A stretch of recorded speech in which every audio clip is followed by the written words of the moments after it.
بسم الله الرحمن الرحيم. الحمد لله والصلاة والسلام على أشرف الأنبياء المرسلين وعلى آله وصحبه أجمعين. أما بعد, tukiendelea na darasa yetu ya nyumbani ya usiku ya baada ya tarawih, tukimweleza nana mkubwa, mwanamke mtukufu, mwanamke mwema, mwanamke peponi, mke wa mtumi, si mwingine na Sayyidatuna Khadija radhiallahu anha, ambaye tulikoma kwa kuwa aliota ndoto kwa kuwa jua limepomoka, limeanguka katika nyumba yake na likamngarisha yeye na likangarisha na ile nyumba zilizoko pambizoni mwake. Alishindwa kutafsiri ni ndoto, hajui ni bishara furahike na ajifanye mtukufu, kwa hiyo ama ni kitu cha kumbabaisha, cha kumfanya atoshee, sijui afanye nini, awe afanye babaike. Akiangalia na ni usiku kabisa, giza, maka pale ya kuweza kutoka, ikabidi abakie nyumbani. Na alikuwa atakwenda kumuuliza kijana, mtoto wa miake Waraka bin Nawfal. Alikuwa ni mzee huyo, alikuwa ni kipofu na alikuwa ni mzee huyo, ambaye kwamba mwenyewe alikuwa hataki kuabudu masanamu na aliingia katika Ukristo, na akangojea paka Sayyidatuna Khadija ngojea paka asubuhi, kupambauka ama pambazuka, akaona njia ziko tayari, akaziona na msimamo wake, akatoka haraka paka kwa kijana cha miake Waraka bin Nawfal, akagonga mlango na akimwambia, akasikia sauti yake. Kwa hakika Waraka alishtuka sana kumuona Sayyidatuna Khadija amekuja kwa wakati ambao kwamba sio wakati wa kuja, make mwanamke ende katika nyumba ya mtu alfajiri, wa lazima kuna jambo limezuka. Akajua kuna jambo la hatari amekuja nalo Sayyidatuna Khadija. Sayyidatuna Khadija ambaye nimekuja, nimeota ndoto, jua limepomoka nyumbani kwangu na limenionyesha mwangaza mimi na zilizoko pambizoni mwangu. Na huku akiwa na furaha kabisa Waraka kusikia ndoto kama hini, akamwambia, tukua bishara Khadija, hono ni utumi, utang'ara katika nyumba yako na utang'ara katika ulimwengu wote. Khadija alitoka kwa kijana cha miake Waraka, na huko umetulia. Ile ndoto iko kimbabaisha, kimshutua juu kuna nini, lakini alipojua tafsiri yake akawa sasa amerudi vizuri. Sio gua alokujia, akija alikuja kwa haraka na kwa kubabaika na kushtuka, lakini aliporudi arudi kwa umakini na kwa furaha kabisa, na akili yake asema, ni utumi gani utakuja ono? Na Waraka mara nyingi akimwambia kuna mtume atakuja kutokana na Waarabu na atatumiliza na huni wakati wake. Sasa ajui ni upi hoyo mtume wao na jambo lake ni ipo mtumi ambako amefika wakati wake. Siku moja kulikuwa na sherehe katika Al-Kaaba ya wanawake kwa Quraishi. Siku ya Eid wamekusanyika katika haram ya Al-Kaaba pale. Sasa katika Eid hiyo Sayyidatuna Khadija naye pia alikwenda katika usherekea Eid, maka Eid zilikuwa kutoka katika jahiliya. Sayyidatuna Khadija akatufa Al-Kaaba, akaanza kumwomba Mwenyezi Mungu amjalie ndoto yake iwe kabuli, yale aliyoota yawe ni ayapati. Akaenda kwa wale wanawake karibu ya Al-Kaaba, akaketi pamoja na wao, wazungumza, wapeana story, wapeana habari. Muda hapo kulipiga kelele na mtu mmoja akiwatangaza, tangazo. Atakaja paka wale wanawake, maana tangazo hili yani tangazo hili kwa tangazo la wanawake. Tangazo hili kwa mmoja katika Myahudi mwanamume alisimama karibu ya wanawake, akamwambia, ya mashara nisaa ya Quraysh, mkusanyiko wanawake wa Quraysh. Wanawake wote wakaanza kumwangalia yeye na kumsikiza kunani. Ya mashara nisaa Quraysh, mkusanyiko wa wanawake wa Quraysh. Akamwambia, imekaribia kudhihiri mtumi wa mwisho, akhiru zaman, mtume wa zama za mwisho. Basi mtume atakuja, nafanyeni bidii muolewe na yeye. Mtu akiweza kuolewa na yeye afanye, fayatukuna istatwata takuna zawjatan lahu faltafal. Yeyote kwamba atakuwa ni mke wa hoyo, basi fanyeni haraka, yani mpatilizeni muolewe na hoyo mwanamume ambaye yeye ndo atakuwa ni mtumi wa akhiru zaman, wa mwisho wa zama. Wale wanawake kama na huyu ubogosoka tusema neno hata hana maana kamu, basi wengine kaanza kumshia sijiwe na kumzoma na kumtukana. Wewe maneno gani wewe? Kwenda zako, maneno gani hata haingia akilini? Hata mtume atakuja sisi tuolewe na yeye, maneno gani? Lakini Sayyidatuna Khadija aliligusa likaunganisha na ile ndoto. Sasa haya mazungumzo yamelingana na ndoto yangu. Na kumbe Al-Kaaba kashaomba kwa hiyo utume ungie kwake.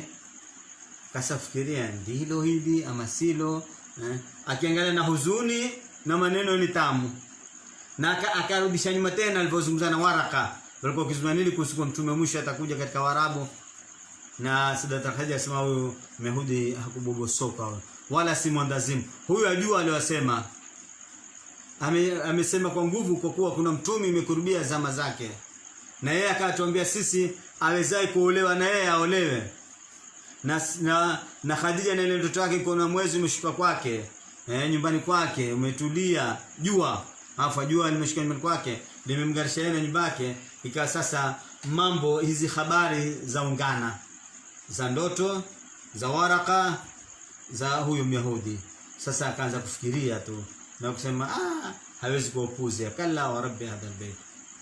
Khadija alitamani sana atoke huyu mtume katika biashara yake.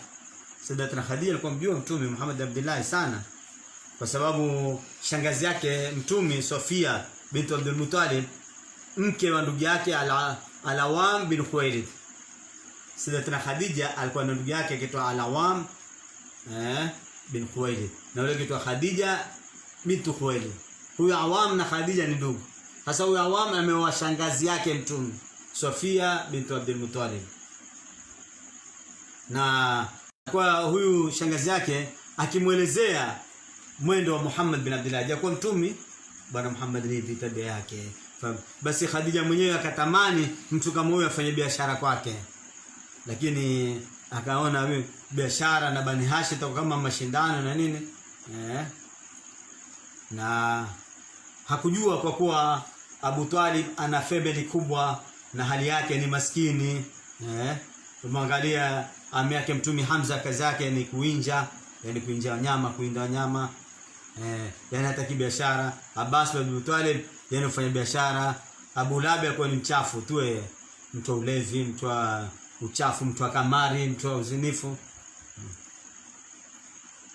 Lakini Abu Talib akaona amwambie kijana cha ndugu yake Muhammad, amwambie mimi waonaje ukienda kwa Khadija ukafanya biashara, kwa sababu yeye ni maskini, mashida zimemjia. Akamwambia nenda kafanya biashara kwa Sayyidatuna Khadija, pengine utapata riziki, Sayyidatuna Khadija atakusaidia. Basi Sayyidatuna Khadija alikuwa ni mfano mzuri wa wanawake wa Maka kwa utukufu wake na mali na biashara zake. Alikuwa na biashara kuliko tajiri, akiajisha wanaume katika biashara zake, akiamini afanye biashara na akiafikiana nao fungu maalumu atawapa wao. Na Sayyidatuna Khadija alikuwa akimjua mtume mdogo Muhammad billahi, ambao kama nasaba yake imekutana na yeye Sayyidatuna Khadija kwa Qusay bin Kilab bin Murra, imekutana hapo. Na imejulikana Sayyidatuna Khadija ni mtu mwangalifu, mwenye akili, mwenye buswara, mwenye firasa hodari kutambua watu. Akakumuona mtume na usikia habari zake mzuri jioni na asubuhi. Na tabia za mtume zilikuwa sijulikana, zikinukia katika ulimwengu, zikiingia ndani ya nyoyo. Basi akaana hamu afanye biashara na mtume. Yeye mwenyewe Sayyidatuna Khadija akatuma watu. Akaambia qalat na udani ila albayt ilayk. Akaambia bwana wewe mwanamke, hapa mimi nimetumwa nikuite wewe uende, kwa sababu umesikia wewe ni mkweli, ni mwaminifu, una tabia nzuri. Na zote zinazotekana katika biashara: ukweli, uaminifu, tabia nzuri. Biashara yako ukiwa na sifa tatu tafaulu. Ukiwa mkweli, ukiwa mwaminifu, ukiwa na tabia nzuri, utauza sana. Lakini kama ni mrongo huuzi, na ikiwa una khiana hubarikiwi, na ikiwa una tabia basi watu watakukimbia. Ikiwa huna tabia watu watakukimbia. Kuwa na mambo matatu: ukweli, uaminifu, tabia nzuri. Akaambia tena, mimi nimekuambia. Huyo mwanamke akamwambia mtume Khadija akwambia wewe atakupa mara mbili anapoa wanaume. Ikiwa wanaume pa 2000 utapa 4000. Ikiwa wanaume pa 10000 utapa 20. Tumekakubali kuna biashara nzuri, hata mshahara wangu utakuwa wa juu. Basi Abu Talib alisikia kwa Khadija atamlipa mshahara mzuri, akaambia hadha rizqu saqahu Allah ilayk, hii ni riziki Mungu amekuletea. Basi mtume ni huyo, akawa amejulikana mtume alikuwa na sifa mbili: as-sadiq al-amin, mkweli muaminifu. Na hii ndio kawaida zote, mtu akiwa mkweli ni muaminifu, na mtu akiwa mrongo si muaminifu.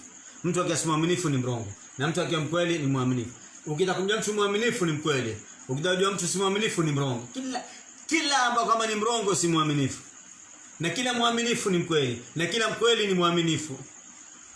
Hata wale Makureshi walikuwa amana zao na mali yao kiweka kwa mtumi, na wengine akimpa wafanya biashara, wakimpa kifungu maalumu. Mtume akifanya biashara, maana mtume alifanya kazi msaidie ami yake Abu Talib. Sayyidatuna Khadija kwa mwanamke tajiri, afanya biashara kwa mali yake, ameolewa na mume tajiri, akafa kamwacha mali mingi. Kisha akaolewa na mume mwingine pia akawa tajiri, wote waume zake kwa matajiri. Basi akawakodisha wanaume katika biashara zake. Akiwaiti katika jahilia na utajiri. Na kwa mwingine kijipejepewa wajua tena.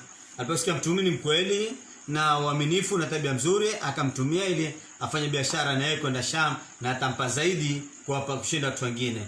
Akamwambia sasa mtume akaenda akasikizana Sayyidat Khadija ili waende Sham wakafanya biashara. Sayyidat Khadija akampa kijana chake mtumishi wake kitwa Maisara.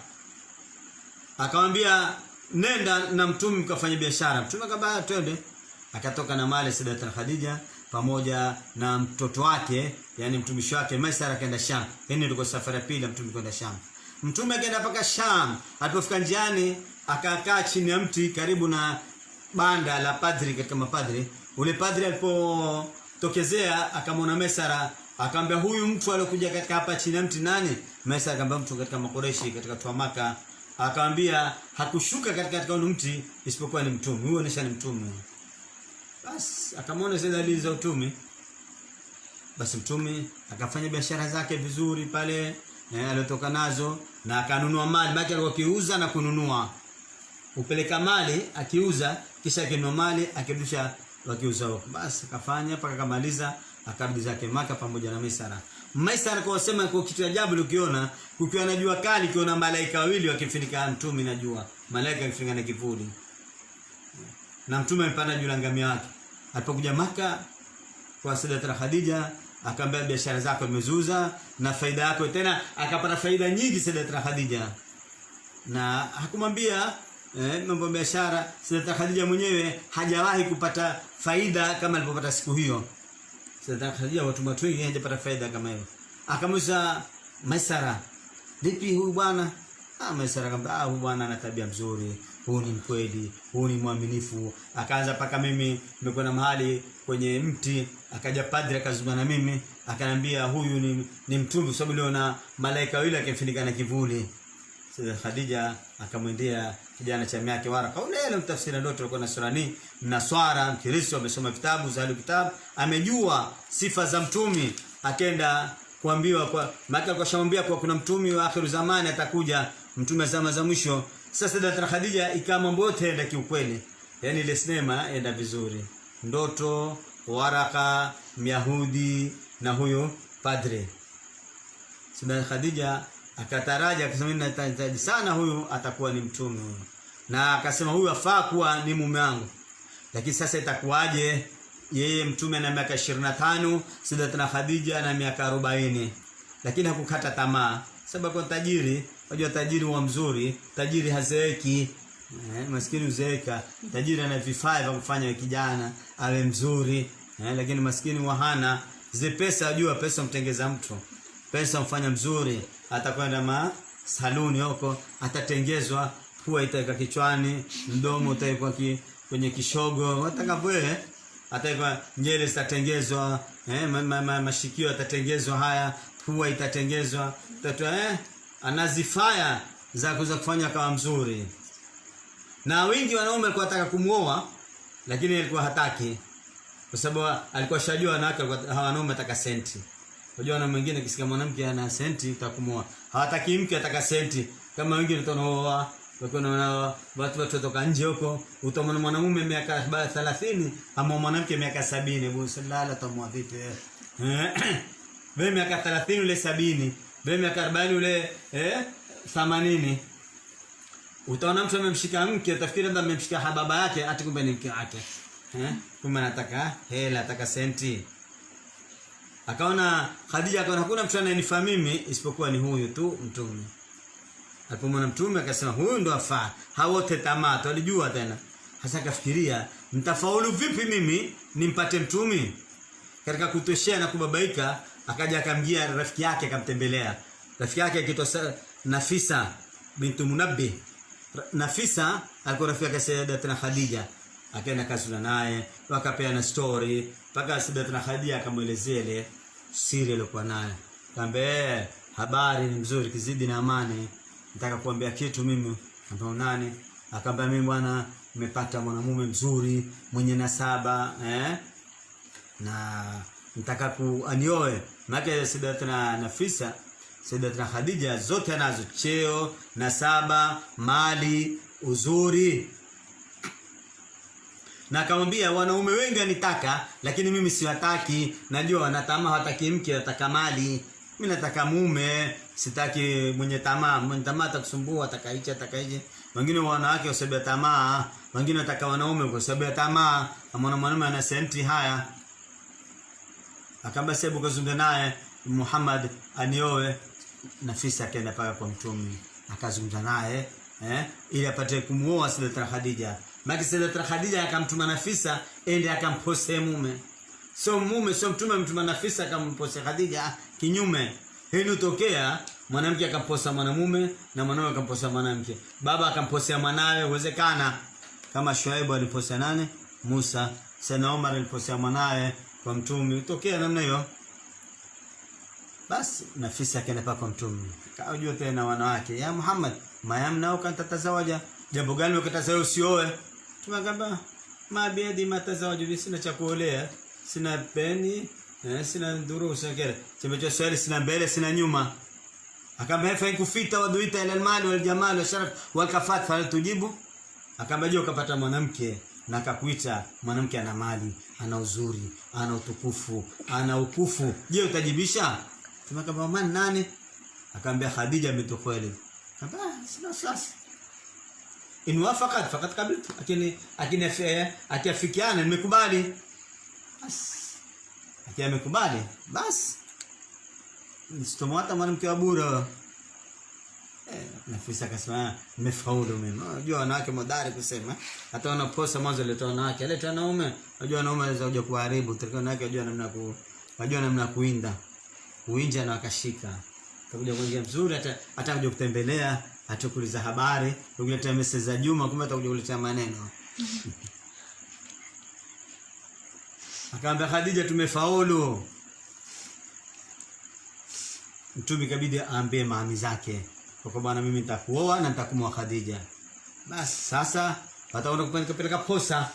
Akaamuliwa Abu Talib na Saidina Hamza. Hawa ndio walikuwa maami zake mtume, na wengineo katika wakaamua waende kwa miaka Sayyidatuna Khadija, maana babake ashakufa, Amr bin Asad. Wakaenda kumpikia posa na akamwambia, tumekuja na atakuletea ambao Nafisa alimwambia mtume, usijali bwana, mahari mwenyewe atatoa Khadija. Lakini Waarabu wakaanza kuaibu, tupae mahari, na wakataka kutoa.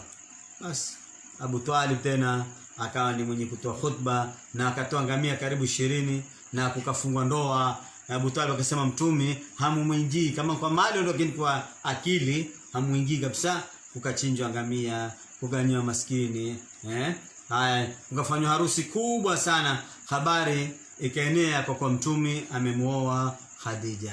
Hili ndio leo tumekoma, umefanywa harusi, umesherekewa mtu wa miaka 25 kumwoa mwanamke wa miaka 40. Lakini mtume alikuwa miaka 25, kila kwa ni kubwa, sababu mtume alikuwa akikua haraka. Wewe ukikua kwa mwezi, mtume alikuwa kwa siku moja. Yaani umbo la mtume lilikuwa ni umbo kubwa, si umbe dogo, umbo kubwa. Yaani mtume alikuwa akikua haraka. Wewe ukikua mwezi au kwa siku moja.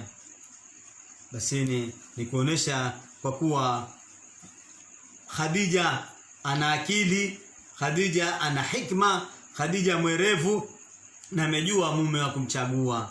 Mtume maskini lakini alijua huyu ndo afaa. Yeye tajiri, matajiri wamtaka lakini akataa, lakini alikuwa na hikma na akili. Ajua mimi nataka mwanamume, sitaki hela, sitaki pesa. Mimi nataka sharaf.